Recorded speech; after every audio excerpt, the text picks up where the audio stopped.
Online class में सभी का हार्दिक स्वागत व अभिनंदन। आज के वीडियो में हम संप्रभुता का बहुलवादी सिद्धांत के बारे में अध्ययन करेंगे कि बहुलवाद क्या है, बहुलवाद के उदय के कारण, प्रमुख बहुलवादी विचारक और बहुलवाद के जो प्रमुख सिद्धांत हैं, इन सब पर इस वीडियो में हम चर्चा करेंगे।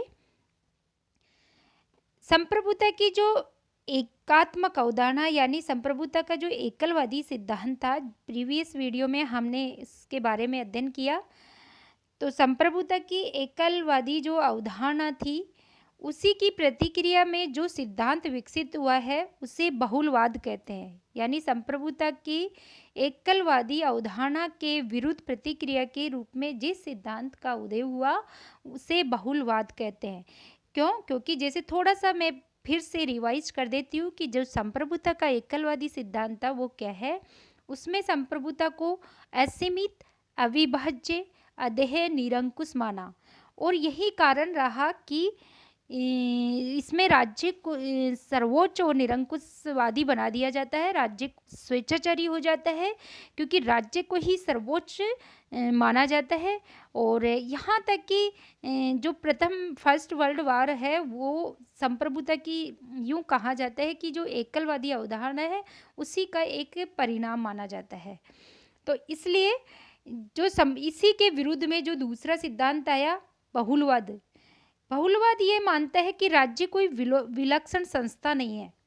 जहाँ एकलवादी अवधारणा में राज्य को सर्वोच्च संस्था मान लिया गया है और उसे निरंकुश बना दिया गया है जिस पर किसी का अंकुश नहीं है, तो वही बहुलवादी ये कहते हैं कि राज्य कोई विलक्षण संस्था नहीं है। राज्य भी एक अन्य समुदाय की तरह एक समुदाय है, क्योंकि ये इसके पीछे ये भी कहते हैं कि मनुष्य एक सामाजिक प्राणी है और जिसे अनेक सामाजिक संघों की आवश्यकता होती है। यानी मनुष्य एक सामाजिक प्राणी है और सामाजिक प्राणी होने की वजह से उसे अपने आवश्यकताओं की पूर्ति के लिए कहीं समुदाय की जरूरत होती है। तो राज्य भी, ये इनका बहुलवादियों का मानना है कि राज्य भी अन्य जो समुदाय है, अन्य संगठन है, उनकी तरह एक संगठन है, एक समुदाय है। अपने उद्देश्य की दृष्टि से वे राज्य जैसे ही संप्रभु है। बहुलवादी ये भी कहते हैं कि जो दूसरे संगठन है, दूसरे संघ है या समुदाय है, वो भी राज्य की तरह अपने उद्देश्य की दृष्टि से संप्रभु है। अतः बहुलवाद से तात्पर्य ये कह सकते हैं कि समाज में आज्ञा पालन की शक्ति एक जगह निहित ना हो करके अनेक सामाजिक संघों में, समुदायों में निहित है। जहाँ एकलवादी सिद्धांत था वो ये कहता था कि केवल एक निश्चित व्यक्ति या व्यक्ति समूह में निहित है आज्ञा पालन की शक्ति। ऑस्टिन तो यही कहता है, ऑस्टिन का हमने अलग से भी पढ़ा था, ऑस्टिन का जो संप्रभुता का सिद्धांत, तो वो एक जगह निहित मानते हैं और राज्य को ही सर्वोच्च मानते हैं। यहाँ कहते हैं कि आज्ञा पालन की शक्ति ये विकेंद्रीकरण का, सत्ता के विकेंद्रीकरण का समर्थन करते हैं कि आज्ञा पालन की शक्ति एक जगह निहित ना होकर के अनेक समुदायों में निहित हो।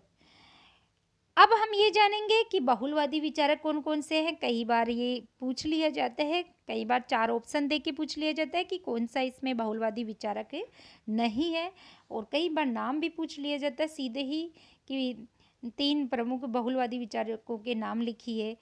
तो पहले तो हम ये जानेंगे कि बहुलवाद के जन्मदाता गियर्क और मैटलैंड है।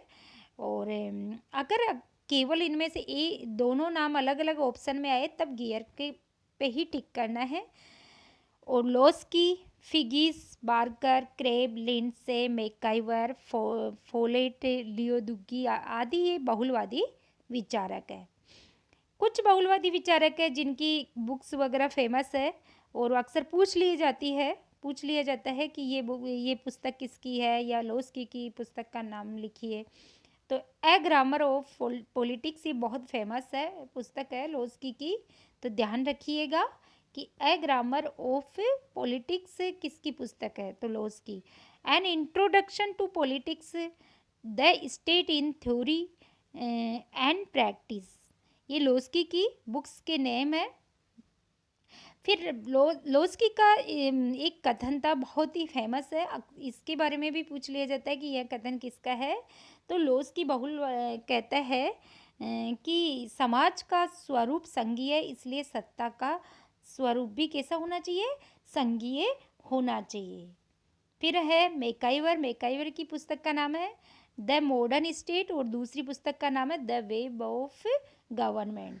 मैकाइवर कहते हैं कि राज्य कानून की घोषणा करता है, उसका निर्माण नहीं करता। जहां हमने देखा एकलवादी सिद्धांत में ये कहा गया था कि संप्रभु का आदेश ही कानून है, इसीलिए मैकाइवर कहता है कि राज्य कानून की घोषणा करता है, उसका निर्माण नहीं करता है।